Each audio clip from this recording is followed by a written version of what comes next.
Саламатсыздар ма, құрметті оқырмандар. Бүгін керемет есеп, олимпиада есебі, олимпиадаға дайындық есептердің бірі.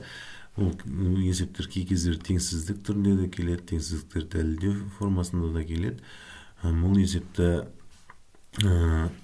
теңсіздік түрінде де осылай есептеңіз деп мәнін табу формасында да келсе де негізгі идеясы бір, шешуді қарастырайын.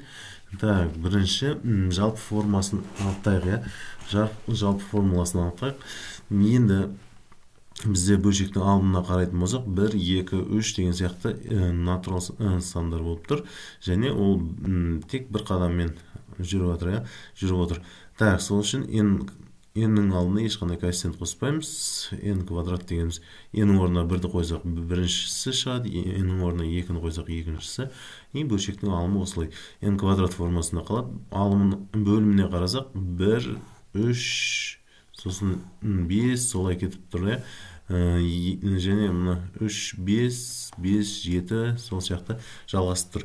Енді екі қадаммен жалғастырған үшін n-нің алдына 2 деген коэффициентті қостым.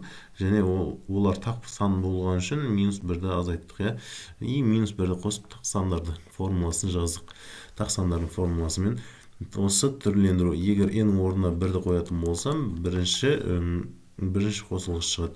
n-нің орнына 2-ні қойсам, екінші қосылғыш шығып тұр. Жалпы формуланы тапқан формуламыз дұрыс. Енді осы формуланы жалпы формуланы түрлендірейік. Бізде мынандай нәрсе болады. Түрлендірсек, осы түрге түрлендіруге болады. Егер басқа да түрге түрлендіруге болады, осы түр маған ыңғайлы болды. Тексерейік. 2n плюс 1-ден ортақ бөлім берем. Мынаған 2n минус 1-ден ортақ бөлім берем. Тексеріп көрейік. Мысалы 1 бөлінген 4. Так, бөлшектің бөлімі 2n минус 1 және 2n плюс 1. Так, алымы 2n квадрат плюс n плюс 2n квадрат минус n. Минус n мен плюс n-ді жоятын болсақ, бөлшектің алымы 4n квадрат болады. 4 пен 4-ті қысқартсақ, ол кезде бізде пайда болады n квадрат, бөлшектің бөлімі 2n минус 1, 2n плюс 1. Так, осылай, яғни тапқан түрлендіргенім дұрыс. Мына формада жазуға болады қатарды. Енді жазайық. Бірінші қатардың орнына, біз n-нің орнына 1-ді қоятын болсақ, яғни 4-тен 1, n-нің орнына 1-ді қойып тұрмын. 1, 2 көбейту 1 минус 1, 2 көбейту 1 плюс 1 деген сияқты. Сосын екінші қосылғышты түрлендірсем, ол кезде де дәл осылай жалғасады. Соңғысы 500-ді жазайын. 500, 2-ні 500-ге көбейтсек 1000, одан 1-ді азайтсақ 999, және 1001 деген қосылғыштар тұрады. Енді бұл жерде қарайық. Барлығында 4-тен 1 деген коэффициент алдында көбейткіш тұр. Сол 4-тен 1-ді жеке-жеке жазып отырмай, оның барлығында бар деп, барлық көбейткіш барлық қосында да бар деп, жақшаның сыртына шығарып қойын, көбейткішке жіктеп 4-тен 1-ді.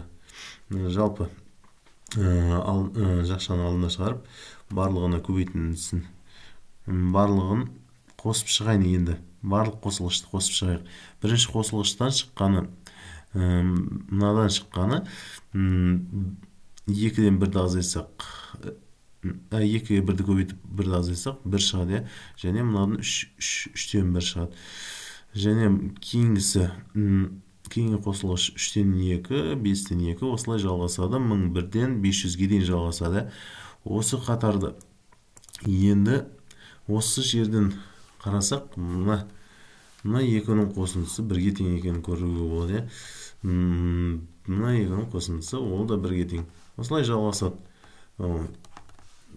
Бірінші мүшесі мен соңғы мүше қалып кетеді. Ол екеуі қосылмайды. Енді осы бірлер жалғасады қанша рет, соны табайық.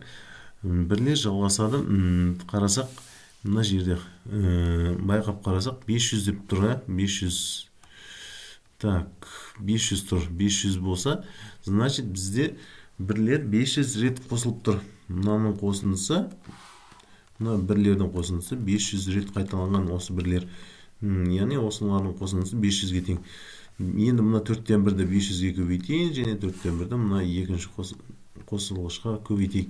Сол кезде бізде осындай өрнек шықтыра, осындай мән.